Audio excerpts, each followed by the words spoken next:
Nilipat yung kanyang baboy, siya ang tumiras tangkal. Wala, pobre kayo. Wala mahimo nga mo patindo ka ng balay. Wala nang tangkal sa akong kuya. Ilan yung baboy mo? Isa lang nakabilog subong. Yung matamat mo. Pwede may binta yan, paggawa ng bahay. Gamay pa. Ay, maliit pa, maliit. Pwede niyang gawing kwarto ito, mga kabayan, i-develop lang.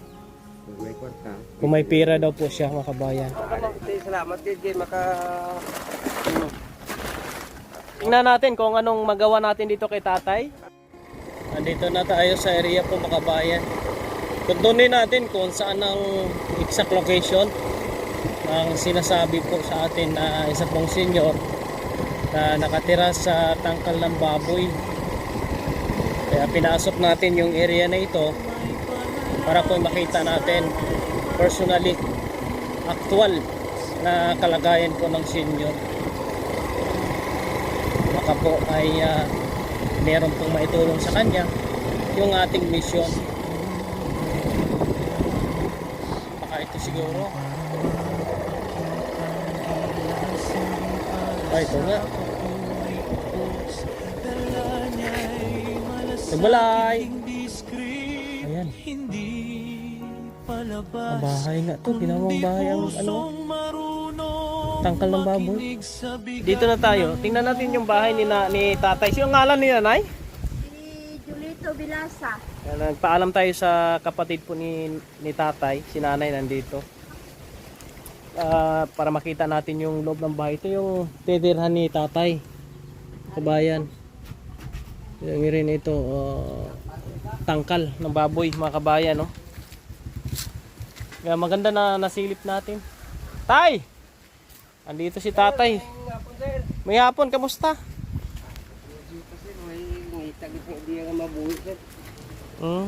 Okay ka lang na ma-interview? Na makita sa video? Okay lang? Nag-vlog naman imo? Oo. Ano imo channel? Ano? Dante Gabot TV Vlog. Si Dante TV Vlogs. Comment lang yung account mo para makita nila. Tay, kasi may nagbigay sa ako na info ba? Na imo ko nung sitwasyon dire na ara sa tangkal ng baboy. Oo. Anong tabo nga naging amo na imo sitwasyon? Kaya nga akong balay na agyan bagyo. Na bagyo? So, Tino. Tino. Natumba akong balay. Tapos hindi na nakayo. Wala na balay. Hindi rin lang ako nagbalay sa akong tangkad. Saan ang baboy mo? Ato sa pikas ako na akong gibutang. Kay, Mayate. nabaho naman. Nilipat yung kanyang baboy. Siya ang tumiras tangkal. Wala, pobre kayo. Wala mahimo nga mo patindo ka ng balay. Wala nang tangkal sa akong kuya. Ilan yung baboy mo? Isa lang nakabilog subong. Yung matamat mo. Pwede may binta yan, paggawa ng bahay. Gamay pa. Ay, maliit pa, maliit. Pero nakatry ka na humingi ng assistance sa ano natin? Gobyerno? Oh? Nga kwantos nagligad ang mayor nagatag sa akon daw 3,000 lang muna. Anong ginawa mo doon? Wala nga kulang ba ito gani ibayad sa ikaon ko lang pamlitihan mo. Wala to, wala sing may na. Walang nagawa daw yung at least tumulong yung ano yung ating mayor dito sa Kawayan. Kawayan po ito. Kay Mayor Tabuhara. Makilala po natin, shoutout po sa inyo. Andito tayo mga kabayan, no? Ay, yung pang-araw-araw mo, saan kang kuha? Dili sa kampo. Nagkakampo ka lang? Panghilamon di, panghilamon lang. Nadlaw lang. Araw-araw? Ano na? Ano na? Ano na, sa init na. Init. Ngayon, wala ka asawa tayo? Wala. Wala ibayan nakagusto kay maot makulog na. Wala daw nakagusto sa kanya kasi masama yung kanyang mukha. Ngayon, siguro daling ko dito si Nanay Patricia, pakilala ko sa kanya para kasi meron akong senior doon na launman. Yung bago kong pinatindugan ng balay. Walang asawa. Taga din. Nasa Kalatan, Subong. Pwede na doon. Ano? Pwede na. Isama ko dito. Basta hindi siya magsubot na tagtutin. O gusto mo, ikaw isama ko doon sa bahay na. Dalawa kayo doon sa bahay niya. May mga bantay man diyan. Pero marami kang manok, ha? Hindi naman di para lang sa akin. Pinailaga. Mga kabayan, no, kung inyo makita yung bahay ni tatay, yung tangkal, ginawa niyang bahay. Tapos yung baboy niya dito na isang piraso, maliit pa daw, tinanggal niya. Siya ang pumalit. Hindi, nakakasurvive naman yung pagkain mo dito. Hingi-hingi ka lang din sa mga kapatid mo. Kung makasweldo ko sa akong paano lawat ko bugas, kung wala, ang ngayon ko sila bugas. Hingi ka bigas. So hindi ka man nababasa. Paano ko ba matulog dito? Tay, ito yung kanyang bahay. Ang mula lang natulugan ko, pero Hindi siya makatayo, mga kabayan. Tangkal. Pero yung tangkal, pwedeng gawin niyang ano ito? Kwarto. No? pwede. Pwede niyang gawing kwarto ito, mga kabayan. I-develop lang. Kung may kwarta. Kung may pera daw po siya, mga kabayan. Pero Kahit pagkain, parang alanganin pa eh. kasi pagkain, hirap po siya, mga kabayan. May bigas ka dyan, tay? Wala. Wala na, naubos na. Karoon sa kapon, mga ngita naman bugas. Andun sa kabilang bahay, nagtrabaho, naggawa ng tangkal. Ah, nagawa ka ng tangkal doon? Oo. Sinusilduhan ka? Oo. Oh, Kaya mo na palit ko karong bugas. Kung nang matagaan ko din na kapon. Okay, maganda. Gumagawa din ng paraan si tatay. Wala sa ibang katuwang kundi solo sa buhay. Hindi naman siya pwedeng dumipindi sa kanyang mga kapatid kasi may mga pamilya na rin. No? Hirap din ang buhay. May tatay sang kayuan, hindi ka na mahingo sa kalainan. Oo. Ilang taon ka na ngayon, tay? 65. 65. Kayang-kaya pa yan mag-asawa. No? Kaya pa dua. Pakitaan ta ka, tay. Kaya pa dua. Okay. May katuwang sa buhay, no? Oo. Itong yero mo, okay pa ba ito? Oh, bagong-bago pa ito. Sino nagbigay ng yero mo, tay? Si Agi ko ako na sa dito ko na pa bulo si Talio. Binigay sa yan o binili mo? Di kitagaan ko sa ako no utod ba nagbakal sang sin. Binili mo? Binigyan din po siya ng pambili ng yero ng kanyang kapatid. Kaya ito na lang, dito niya nilagay. Kasi wala naman sa ibang mapaglagyan, mga kababayan. At least nakita natin yung personal na sitwasyon ni tatay dito. At kung makagawa tayo ng paraan dito, ang nakikita ko po dito para ho ay pagdating ng bagyo, ay hindi po sumabasa. Ito, kita nyo naman, tali lang yung kawayan. Pwede itong tutuklap. Ayun, nakita natin, pwede siyang gawing kwarto eh. Yung tangkal ng baboy, mga kabayan. Mapatasan mo ni sa Oo, mga batas-taasan lang kunti. Para siyang streamline. Sige lang. At least nakita natin ng personal yung kanyang sitwasyon dito, mga kabayan. Ganito naman ang ating ginagawa. Tinitingnan natin ng personal yung kanyang kalagayan para mai-assist natin kung anong pwedeng maitulong ng ating mission. Dahil sa March 4, no, house turnover sa bahay ni Nanay Rosinda, siguro after noon ay makagawa tayo ng paraan din para dito kay tatay. Tingnan natin kung tay,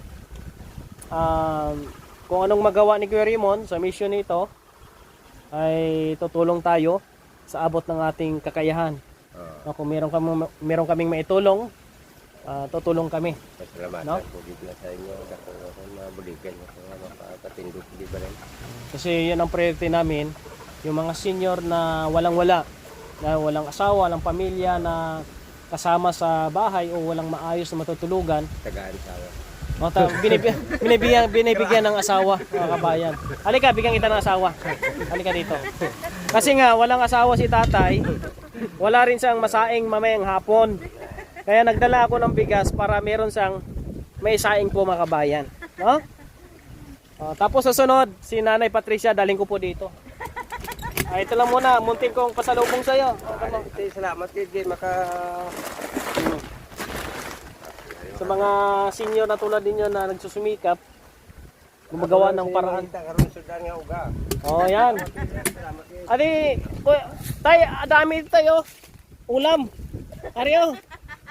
Ay, yung manok oh. Oh, ganda ng manok. Mga kabayan, no? Na tingnan natin kung anong magawa natin dito kay tatay. Ay do na kapag nga bugas pagka-tika na ko ni karon. Ulam na lang, ulam. Siguro 1 week mo maubos yan. No? Isang semana. Siya lang mag-isa. O, isa mag-isa. Ang manok. Sana pagbalik ko, nandito pa to manok. Katahin na natin yan. Ayan po, mga kabayan, yung pagbisita natin dito kay tatay. Anong pangalan mo ulit, tay? Binasa dito. Bilasa, Julito. Tatay Julito, mga kabayan, yung kanyang sitwasyon dito. Ari sira kung ID may ID ko din sa citizen mo. Wala ka pang natatanggap na pensyon? Wala. Okay. Reklamo ko sa kapitan ko, kapi di ay man taka mo nga makakontak kay daw hindi naging magkukapangabudlay. Pawala lang mo sila nga. Kasi tay, ang problema ngayon tay, pagka walang namatay sa mga senior na kasali doon sa unang beneficiary, walang papalit. Kung merong mamatay, tsaka mag-insert sila ng bagong senior uli. Amo na ang ilang nga patakaran dito po sa amin. Di ko alam kung sa buong Pilipinas ba yun, ganyan ang patakaran. Kaya maraming mga senior na mahirap, di pa nakapasok, kalamatay na lang kasi nga hindi pa nakapasok. Nangangamatay lang sila, hindi pa sila nakapasok sa beneficiary ng senior citizen pension. Kasi hindi lahat ng senior pasok automatically, hindi po. Bakit ganyan, no? Sige lang, na kung anong magawa namin dito, at least nakita ko yung personal na sitwasyon ni tatay. Una nga ako na idea, ang citizen ko, buto din nagagdo. Mani mo sa tupad. Julito Bilasa. Sige tayo. Pagbalik ko dito, may isama ako ha. Intayin mo. Oo. Oo nga. Tayo nakaranas ka ba ng girlfriend? Damo na, galing kayo. Marami na. Si nanay kasi, di pa talaga nakaranas ng ano yun. Amo na. Weh, pakita ko sa iyo yung ano niya, ha? Nakakuan ko sa bahay, ano kay Silinga, di sabon sa unin mo kay Maukagnaw, di ko kagusto nimo. Para sa akin ang kanon, basta glabing. Sabi ni tatay, bisa ano bang gagawin? Digin siya daw makagusto kay tatay, kay pangit daw. Pangit daw ang mukha niya, sabi. Kaya din lang siya naghanap ng ano, ng kanyang kasama sa buhay. Pero masaya din man na mag-iisa eh. No? Wala kang problema. Kay kung wala ka bugas, wala kang bata baby mangayo ka noon. Oo. Ikaw lang isa, lakat-lakat ka naman kung di ka makagto, makakita. Problema sa mga pag matumanda na po makabayan yung pinaka-problema. Sige, yan lang po, nakita natin yung sitwasyon ni tatay at sikapin natin kung magawa natin ng paraan. Tay, hindi ko maipangako na magawa-gawa kaagad natin, no? Yung mission, pero hopefully na magawa ni Kuya Raymond tulad din po ng ibang senior na nagawan po natin ng paraan at nabigyan sila ng isang maayos po na tulugan po mga kabayan. Tay, thank you tay, thank you. Yan na po mga kabayan, no? Maraming salamat sa iyong suporta at tuloy lang ang buhay tay. Makahanap ka pa ng mga kasama mo dito sa bahay mo. God bless sa inyong lahat po mga kababayan. Lagi niyong maaasahan, kaibigan at sandalan. Kailanman di nagsawang tumulong sana